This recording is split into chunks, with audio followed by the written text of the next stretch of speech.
Originally a pharmacist and book salesman negatively affected by the Stamp Act of 1965, Arnold joined the Sons of Liberty in opposition of this act and continued to trade as if the act was never created. Outraged by the British use of force after the Boston Massacre, he once said, "Good God, are the Americans all asleep and tamely giving up their liberties?" This led him to put his own time and money towards training Patriot forces that, in 1775, teamed up with Ethan Allen's Green Mountain Boys to take over the British-held Fort Ticonderoga. This, being the first rebel victory in the Revolution, became a huge morale booster and gained him much recognition. Benedict Arnold later became an extremely trusted general during the Revolutionary War. Despite his successes, he was continuously passed over for promotion by the Continental Congress due to other officers claiming credit for his accomplishments. Not only frustrated at this, but also the alliance with France, as well as the Congress's failure to accept Britain's proposal towards full self-governance in the colonies, eventually led to the opening of secret negotiations with him and the British. In July 1780, he was awarded command of West Point. His scheme was to surrender the fort to the British for £20,000, but it was exposed when American forces captured British Major John Andre, carrying papers which revealed the plot.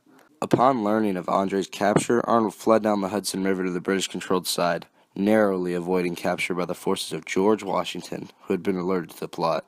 Completely blindsided by Arnold defecting, George Washington responded by saying, "Treason of the blackest dye was discovered. General Arnold has lost every sense of honor, of private and public obligation."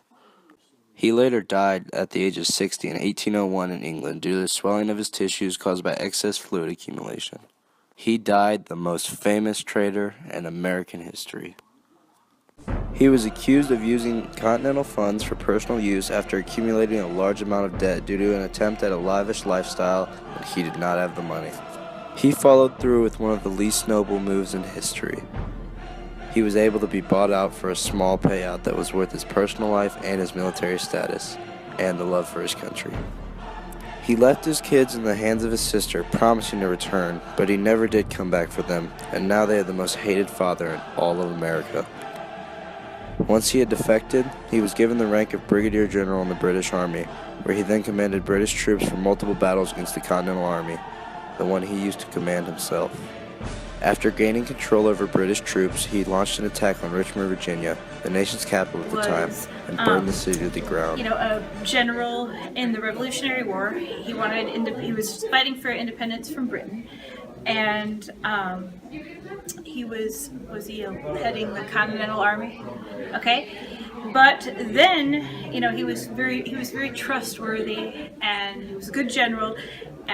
But then the British paid him £20,000 to come and work for their side. So he did that, and he just became well known for being basically one of the biggest traitors in history.